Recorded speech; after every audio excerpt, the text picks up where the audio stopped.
Hello বন্ধুরা, কেমন আছো তোমরা সবাই? আমি প্রথমে আমার হাজব্যান্ডের বেডশিটটা চেঞ্জ করে নিয়েছি, তারপরে পাপোশগুলো সব তুলে নিয়ে নিরমায় ভিজিয়ে নিচ্ছি।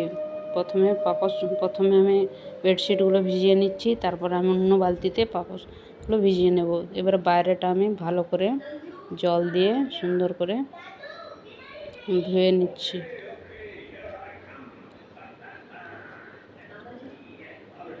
এরপর এই পাশের পিছন দিকের সাইডটা আমি ভালো করে ঝাড়ু দিয়ে দিচ্ছি। এরপর আমি ঘরে ঝাড়ু দিয়ে দিচ্ছি।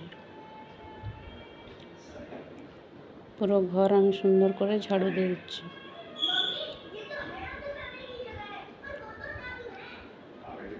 এরপর আমি আমার মেয়ের রুমটা ঝাড়ু দিয়ে দিচ্ছি।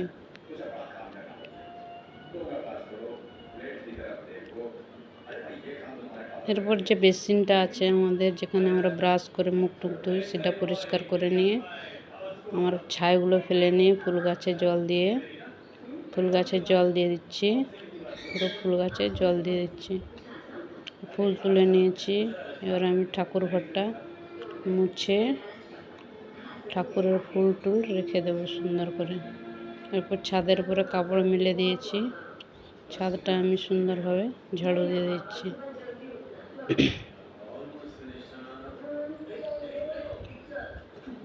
এরপর আমাদের রুমটাও সুন্দরভাবে।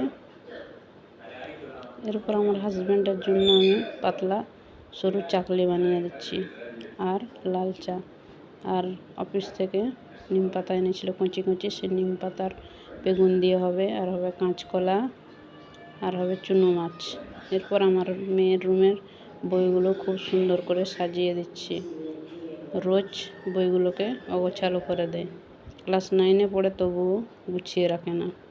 এভাবে আমি সুন্দরভাবে গুছিয়ে দিয়েছি। এরপর আলনাটা আমি সুন্দরভাবে গুছিয়ে দিচ্ছি।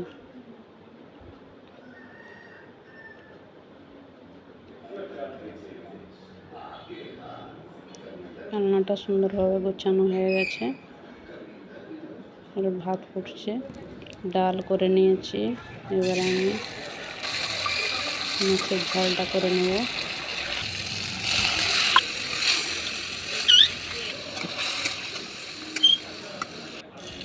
এরপর আমি কলমি শাক ভাজা করে নিচ্ছি।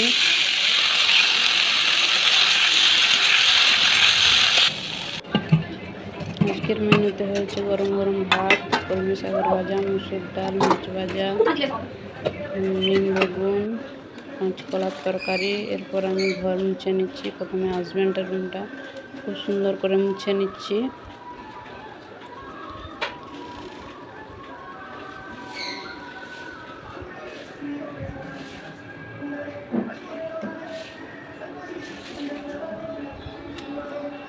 তারপরে আমি ডাইনিং রুমটা মুছে নিচ্ছি।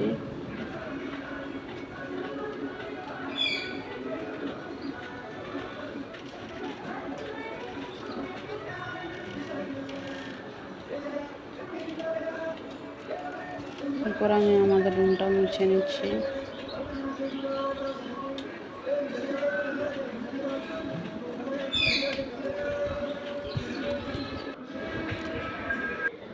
তারপর ঠাকুর ঘরে উঠে ঠাকুর ঘরে সুন্দরভাবে পুজো দিয়ে দিয়েছি। সে ফুল দিয়ে খুব সুন্দরভাবে পুজো দিয়ে দিয়েছি। দেখতে খুব সুন্দর লাগছে। ব্লগটি যদি আপনাদের ভালো লেগে থাকে তাহলে অবশ্যই একটি লাইক দেবেন, আর আমার চ্যানেলটিকে সাবস্ক্রাইব করবেন।